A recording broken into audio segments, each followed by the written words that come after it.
Amen. Well, this morning we're going to read from Matthew chapter 5. Phil has been doing a series through Philippians, and I felt it was very much Phil's series, so I thought I'd leave him carry on and for the next few weeks while Phil is away on holiday. We're going to be taking a break on Sunday mornings from the book of Philippians. And this morning we're in Matthew chapter 5. We're in the Sermon on the Mount. And Jesus, really, this is a well-known sermon. There are crowds following Jesus. He has many disciples. When we think of his disciples, don't think of the 12, think of multitudes following him. And there are so many following him that to preach he has to stand on the side of a mountain and kind of literally speak down to them, and not metaphorically. But they are his disciples. The word Christian wasn't around, of course, then. It wasn't used for a while. But he's basically speaking to believers, to followers, to Christians. And so the Sermon on the Mount is not a recipe, as it were. This is how you become a Christian. This is a message given to Christians. And I want us to pick up Matthew chapter 5, and we're going to begin reading at verse 13. Where a reminder of the call really to godliness. So it's Matthew chapter 5, and we'll begin reading at verse 13. You are the salt of the earth, but if the salt loses its saltiness, how can it be made salty again? It's no longer good for anything except to be thrown out and trampled underfoot. You are the light of the world. A town built on a hill cannot be hidden. Neither do people light a lamp and put it under a bowl. Instead, they put it on its stand, and it gives light to everyone in the house. In the same way, let your light shine before others, that they may see your good deeds and glorify your Father in heaven. Do not think that I have come to abolish the law or the prophets. I have not come to abolish them, but to fulfill them. For truly I tell you, until heaven and earth disappear, not the smallest letter, not the least stroke of a pen will by any means disappear from the law until everything is accomplished.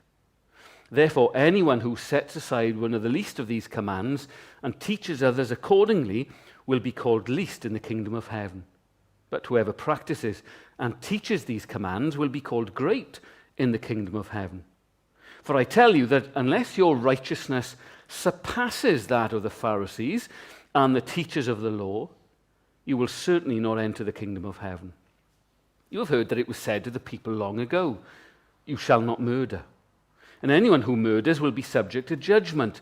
But I tell you that anyone who is angry with a brother or sister will be subject to judgment. Again, anyone who says to a brother or sister, Raka, is answerable to the court. And anyone who says, you fool, will be in danger of the fire of hell. Therefore, if you are offering your gift at the altar, and there remember that your brother or sister is something against you, leave your gift there in front of the altar. First go and be reconciled to them, then come and offer your gift. Settle matters quickly with your adversary who's taken you to court. Do it while you are still together on the way, or your adversary may hand you over to the judge, and the judge may hand you over to the officer, and you may be thrown into prison. Truly, I tell you, you will not get out until you have paid the last penny. You have heard that it was said, you shall not commit adultery. But I tell you that anyone who looks at a woman lustfully has already committed adultery with her in his heart. If your right eye causes you to stumble, gouge it out and throw it away. It's better for you to lose one part of your body than for your whole body to be thrown into hell. And if your right hand causes you to stumble, cut it off and throw it away. It is better for you to lose one part of your body than for your whole body to go into hell. Amen. Well, a few weeks ago we were on holiday and just happened to park right by one of these kind of small farm shops. And it's very small and there was plenty of people in there. And as we kind of walked around, obviously one door in, one door out. And as we went through, it was one of these very, very small farm shops which are course, are completely overpriced. So we didn't buy anything, and we kind of got out of there after a few moments. But as we were trying to leave, there was a queue through the door, and the queue was for the till, with people buying these completely overpriced, very fresh goods and everything else. And the queue was kind of stretching through, and it was a very small kind of exit. The till was kind of outside. And so I thought, well, we're not going to wait, we're not queuing up. So I just said, excuse me, there was somebody kind of blocking the door, so that we could all leave and get out of the shop. And a woman said, sorry, you can't kind of go. I'm trying to leave as well, but I'm not going to walk past people and spread COVID. Interesting. And in the end, we kind of just pushed past anyway, and I kind of walked out, and this lady came out as well. She wasn't buying anything, but instead of just saying, excuse me, and walk past people, she was just standing there, not wanting to pass on any germs. But the interesting thing was about this lady, she wasn't wearing a mask. So she was standing there, not walking past, standing there longer, waiting and everything else. Now, was she doing anything wrong?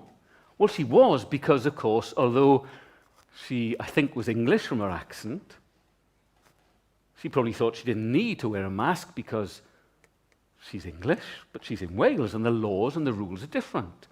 And of course, whether you agreed with what she was doing or not, and whether you thought she was being a bit stroppy, which she was, or not, the thing is, she was breaking the law, because that is what the legislation says. And so she could have been ignorant of the fact. She could have not known, because the laws are different in England, and she might have just come into Wales and just not known. But that's no defence. She could have not agreed with the laws, but they're still over her. So whether you agree or you're ignorant or whatever, of course there's an obligation to keep the law. See, the law is important, isn't it? Jesus talks here this morning about the law and the prophets. And we, whoever you are this morning, we all agree, whether we like individual laws or not, but we all agree that law is important, especially when it helps you. I'm sure that we're all glad, aren't we, that there are laws that stop people just kind of walking into your house and walking out with your TV or your cooker or your settee or whatever. That's a good law to protect you, isn't it?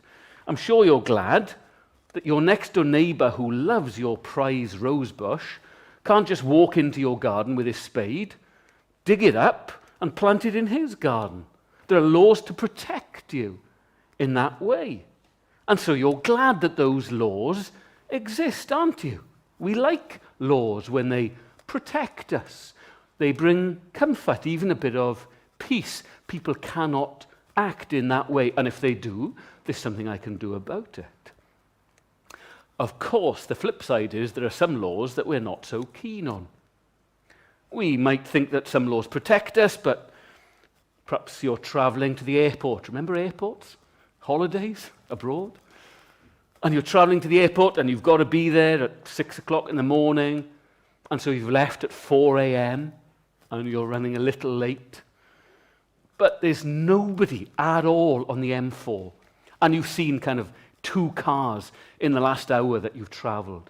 There's nobody on the M4. You've got a car that is very capable of doing very high speeds. You've got a car with 4 brand new tyres and everything else. There would be nothing dangerous about travelling at 80 or 90 miles an hour at all. And there's nobody there. But it would be against the law. As frustrating as that might be, the law is there hanging over you. You might say, well, but it's safe. But your feelings are irrelevant. Doesn't matter how you feel. The law is hanging over us, protecting society, but it affects as well the way that we all live and the way that we all behave. So we like the law when it protects us and helps us and suits us. We don't like the law when it perhaps affects us in an adverse way or it doesn't suit our current needs. So what can you do? Well, you can try and change the law, can't you? You can petition government. You can demonstrate. Or perhaps you want to protect the law and you want to keep the law. Jesus comes in verse 17 and answers an accusation that the Pharisees have made against him. He is preaching this famous Sermon on the Mount.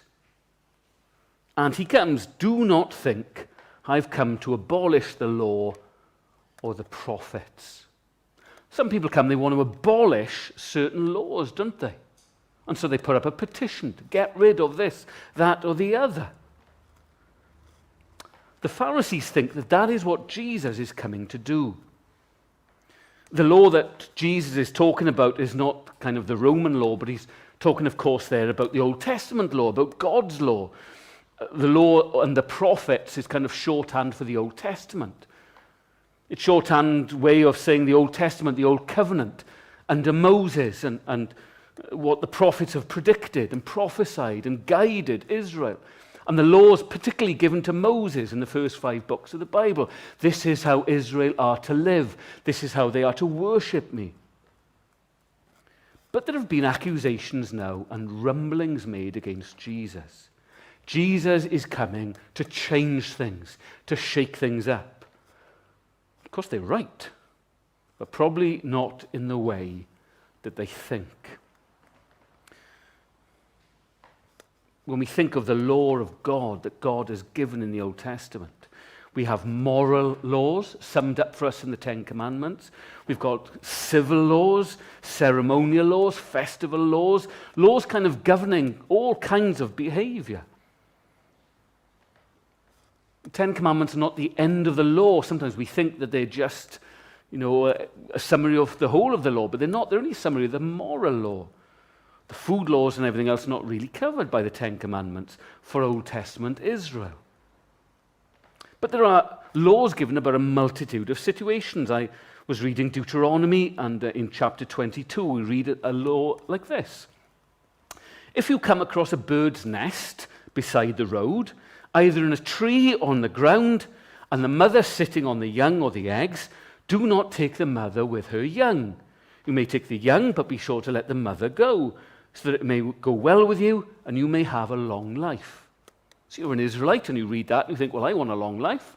If I see a bird in the nest, or it's fallen, it's on the ground, well, I'm not going to take the young and the mother at the same time. And there are lots of laws given like that, very specific about everyday life. And we look back on them now, they don't seem to make sense to us, because, of course, we're not Old Testament Israel. And the Pharisees, as they come, the Pharisees were well known for being keepers of the law. They saw it as their raison d'etre, if you like. This is what they did. They were bastions of the law. They kept the law. They were zealous for keeping the law. And they were zealous for everyone else keeping the law as well. Of course, there were a few issues associated with that. Because our hearts are desperately wicked and deceitful above all things. They were judgmental. They looked down on everyone else who wasn't as strict as they were. And they added laws and tweaked laws mainly to suit their own ends. And as we're going to see, it was all about externals. And anyone who opposes them and opposes what they say or by words or action is going to have to face them. And into the mix comes Jesus. And into the mix comes Jesus preaching with a multitude following him and saying things like, blessed are the poor in spirit. So what does Jesus mean when he says then, do not think that I've come to abolish the law or the prophets? Well, the first thing is very simply this. Jesus has not come to abolish the law. He hasn't come to abolish the law or the prophets. The Greek word used for abolish that we've got here is the word for dismantling. Sometimes you might buy perhaps some flat-packed furniture from IKEA and you put it together. Don't know if that is mantling, but to dismantle means that you then take it apart afterwards. I built a little unit a couple of days ago, and after finishing that, we decided that back piece would go on after all. So what did I have to do? Get the screwdriver and the instructions back out. I had to take it apart again. I had to dismantle it. Perhaps you're moving house and you've got that big piece of furniture. It's not going to go in the van. So what do? You dismantle so it can be moved. That's the accusation that's been thrown at Jesus. He's dismantling, he's taking apart all that Moses taught, all that the Old Testament prophets predicted. He's setting aside, if you like, and dismantling and abolishing and disregarding the whole of the Old Testament. But he says, don't think that I've come to do that. That's not what I've come to do. Verse 17, I have not come to abolish them. He hasn't. Now, why were the Pharisees thinking that Jesus would do this? Why does Jesus need to address this straight away in a sermon that he is preaching to his followers? Well, because his followers would have had a go at by the Pharisees. You're following Jesus, he's abolishing the law, he's dismantling the law, he's getting rid of all that Moses taught. Well, the people have been waiting for a Messiah, the promised Messiah, the chosen one, the anointed one, the Christ, for a very long time. And as the crowds follow him and as he speaks to them, Jesus is the one, remember, who heals on the Sabbath. The Pharisees just did not like that at all. How can he heal on the Sabbath? The Sabbath day is this, said the Pharisees. We don't do things like that here. And Jesus comes and does that. What's he doing? What are you doing, Jesus? You're opposing us. And he is setting himself up by what he does against the Pharisees. Not only that, of course, the accusation is, who does Jesus hang around with? It's not the Pharisees. It's not the religious leaders. It's not the great and the good of Jewish society. It's the tax collectors, not civil servants like today, but thieves, basically, who are working for the Romans. And sinners, well-known sinners, those people that nobody wants to live by. We'd say today, chavs. That's what we'd say. Awful. We don't want them living next door to us. Jesus is eating with them. He's going to their homes. What's he doing? Why is he going with those sinners? Is he just going to abolish the law? Is he just going to dismantle it? All that we've stood for, and here's the key, all that we've stood for so many generations, for so many years. And now Jesus is coming and is changing everything. What does Jesus say? I'm not coming to abolish them, but to fulfill them. There's a huge difference, isn't there, between abolishing or dismantling something and fulfilling it. Whereas the word abolish is about dismantling, the Greek word for fulfilling is a sense not only just to finish something, but to kind of to cram it, actually. To cram it full. To fill it full. That's what fulfill is. You're filling it full. But you're finishing it. Jesus is coming and he's saying, I'm not coming to abolish it, I'm coming to fill it to the max, to fill it full, to have a meaning as well, though, of completion, of superiority, of better. We've had squirrels in the garden. We've had squirrels in the garden for the last year or so. We've got squirrels in the garden and they come and they get acorns, and particularly acorns, and they bury them in the garden. And then they can't find them months later, and they're digging up all my garden looking for the acorns that they were buried. And I've got a little acorn tree growing, oak tree even, growing, because they've forgotten where it is. And that's what happens, isn't it? If you want to dismantle an acorn, you could put it on some hard surface. You could get a brick or a hammer and you could destroy it. That would dismantle it, wouldn't it? It would break up into lots of pieces. That's dismantling it. You could put it in the ground. And that would dismantle in the ground. But out of it would come something far better. Better for the squirrels as well, lots more acorns to eat. But that's what would come. You'd have an acorn tree growing. Something is now, that acorn has been, we could say, fulfilled. That's what Jesus is doing with the law and the prophets, the Old Testament. It's in acorn form, if you like. And Jesus comes and says, I'm going to be the oak tree that comes from this. This is all pointing forward. And as I'm not dismantling it, I'm turning it into something far bigger, something actually that it was always promising and pointing forward to. That's what an acorn points forward to, doesn't it? You see an acorn on the ground, you know if you leave it or if you bury it, it'll turn into an oak tree. You see, all the Old Testament finds its fulfillment in Jesus Christ. It's all him. He's the tree that comes from it. And so when you're reading verses in the Old Testament, perhaps commands, perhaps about birds' nests and things like that, and you think, why on earth is that in the Old Testament? Why are Israel being commanded in that way?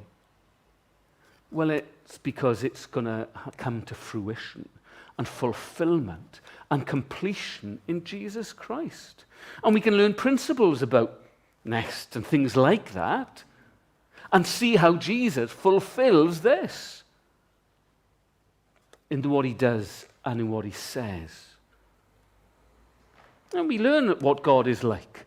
We learn what we are like from the Old Testament. And we see how Israel was to live under God's kingship, their theocracy with God as their king.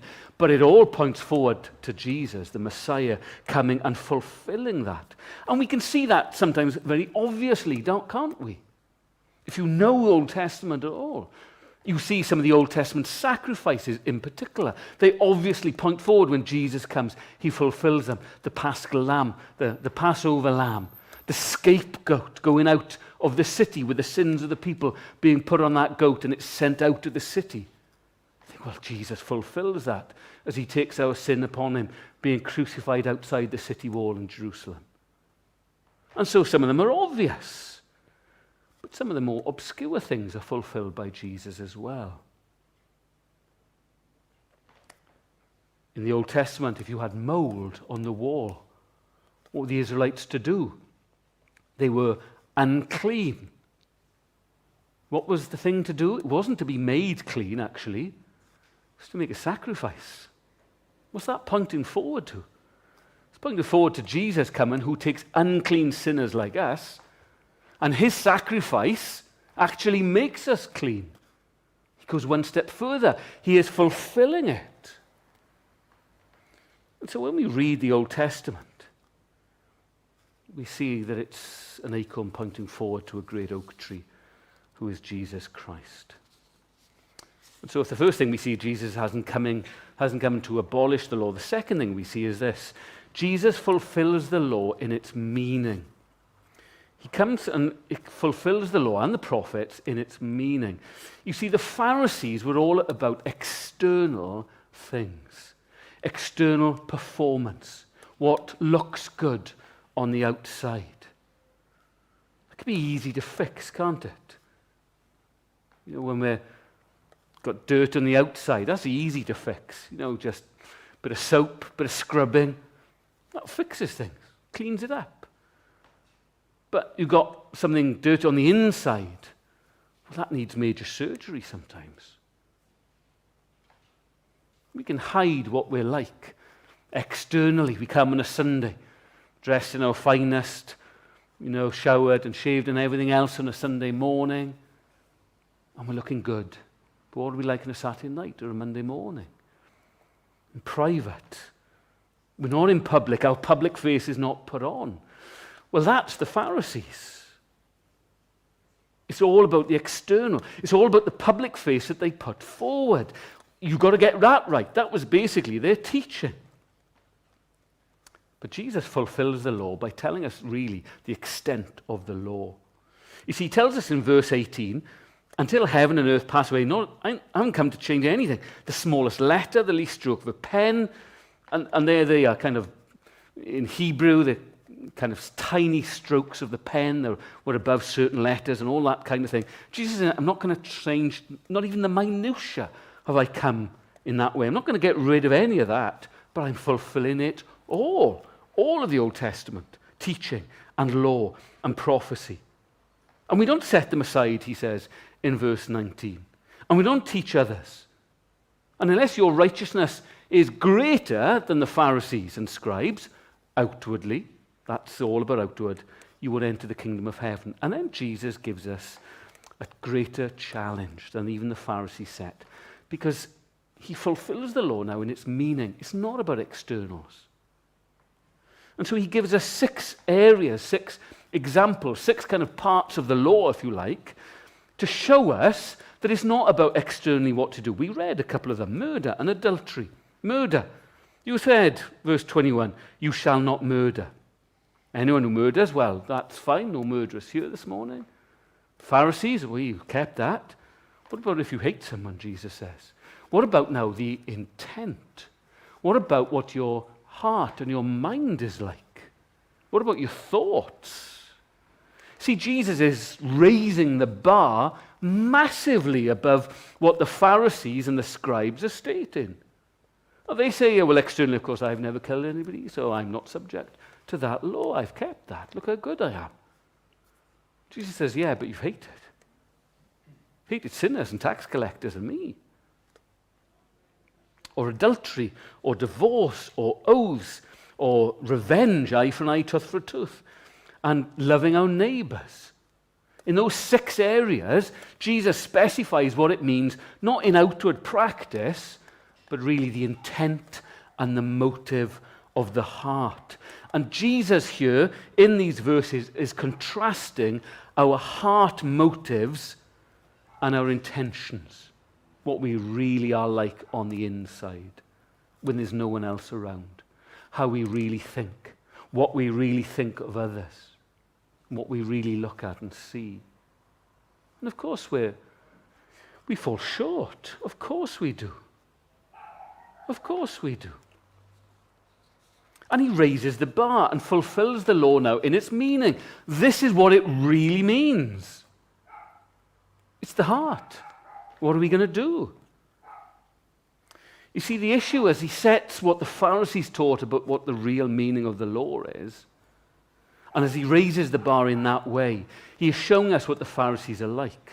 Because as the Pharisees try to protect the law of Moses and the way of Moses, the law of God and the ways that God wants Israel to live, they're protecting themselves, but they think that they're conserving the law. They think that they're conservationists. Problem is, that's not what they're doing. As one theologian cleverly put it, he says they're trying to conserve the law, they're actually preserving the law. You know, if you preserve something, you cover it perhaps in embalming fluid. You cover something with embalming fluid, it's not alive anymore, is it? It has no life in it. Oh, it's preserved perfectly, but it's no use to anyone. That's what they're trying to do. There's no life in it anymore. What are they doing? They're preserving the law by their traditions. They're trying to wrap the ways of Moses. They're trying to wrap God's laws by embalming it in death, to self-serve, to be selfish. It's sin. That's what it is. And that's what we can be like as well. We can be like that in all areas of our lives. We can be like that in church life, can't we? We want to preserve, conserve, or preserve the past. We like the way that things are done. See churches trying to run as if it was still 1955, trying to conserve things. That brings death. Pick any year that you want to if we're going back in time. The context of Wales in 2021 is just a million miles from the context in 1955. People just think and act in a different way. I'm part of what was known as Generation X. I came after the baby boomers. So I think in a Generation X way. I don't think like a baby boomer would think.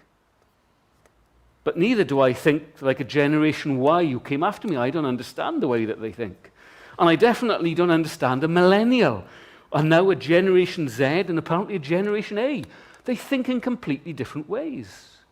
Our children are growing up, they have no idea what an encyclopedia is because they just Google everything.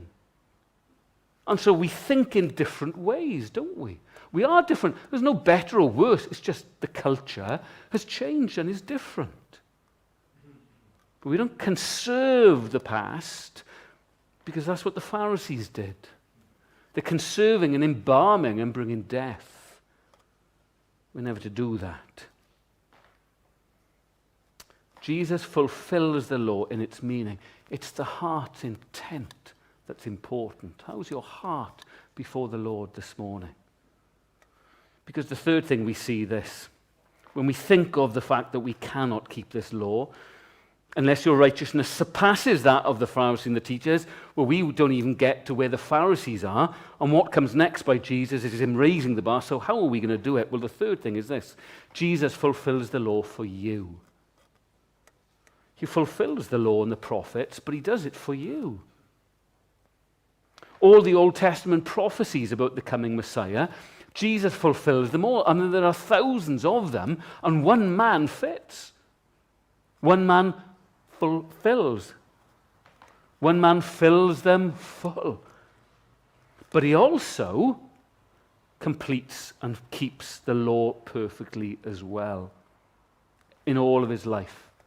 Even as a baby, Joseph and Mary, we were looking before the summer break at from Luke, in the early chapters, and we see there Joseph and Mary. What do they do with Jesus? They take him to the temple as he's supposed to go. And he is circumcised on the right day. You see, they keep the law perfectly for him, in him. But then as he grows up, well, he lives in a way that completely pleases God the Father. If we were to turn back a couple of pages in Matthew, we've got the account of Jesus' baptism. And what does God the Father say? He declares about his son Jesus, "This is my son whom I love, with him I am well pleased." Well pleased. He's kept the law. He's raised the standard, and he's kept it himself. And he's done that for us.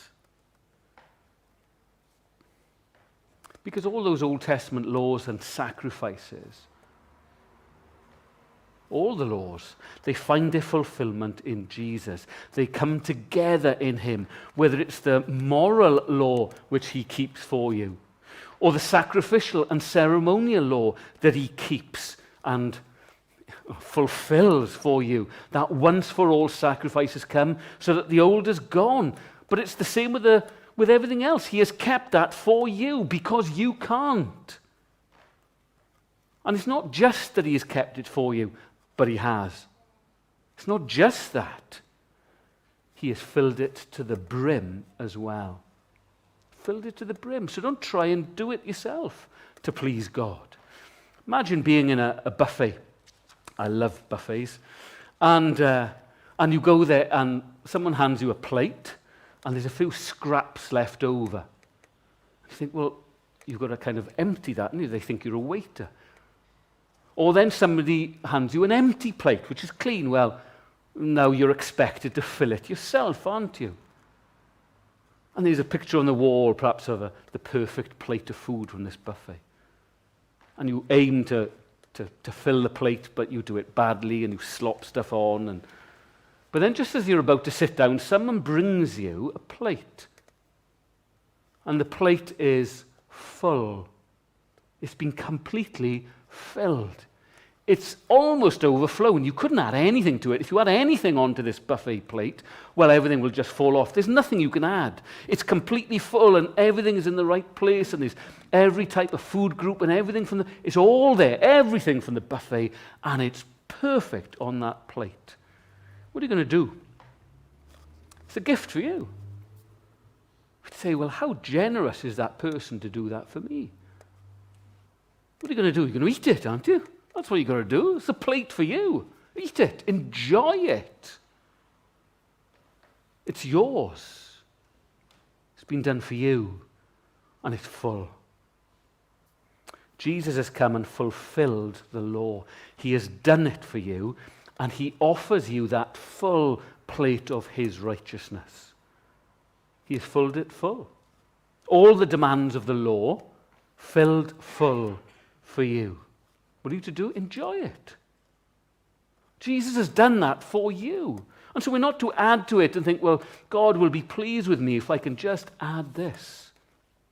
I don't normally like reading books or hearing people read from books during a sermon, but we've been given away this 40 days of faith, and I'm on day 5 this morning, and I happened to read this from Paul Tripp. I thought it was very helpful. This is what he says in this book. Stop trying to earn something from God. Stop trying to gain more of his acceptance. Stop trying to earn his favor. Stop trying to win his allegiance. Stop trying to do something that would pay for his blessing. Stop trying to morally buy your way out of his anger. Stop trying to reach a level where you know lasting peace with him. Just stop trying. Just stop. So many Christians load onto their shoulders a burden they don't have to bear. They get up every morning, pick up the heavy load of trying somehow, some way to achieve something with God. They work hard to exercise what they do not have in hopes they can achieve what is impossible. What does it lead to? Where does it lead? It leads either to the scary pride of self-righteousness. We've seen that with the Pharisees this morning. A culture of moralistic self-backslappers who have no problem judging those who have not achieved the level of righteousness that they think they have. Or we get fear and discouragement. A culture of people who don't run to God with their sin because they're afraid of him. Jesus paid it all. There are no bills due for your sin. You're now free to simply trust and obey and enjoy. Why? Because that is what God has done. That is what God has done for you through Jesus Christ. He has filled the law full to the brim. He has achieved all that for you. And so we don't look to other people. If you're not a Christian this morning and you're exploring Christianity and you want to know what Christianity is like and what it offers, then don't look to other Christians. Even the very best Christian, they will let you down very quickly, very quickly. You will be disappointed by them, bemused, perhaps even annoyed and angry. We need to look to Jesus Christ and him alone.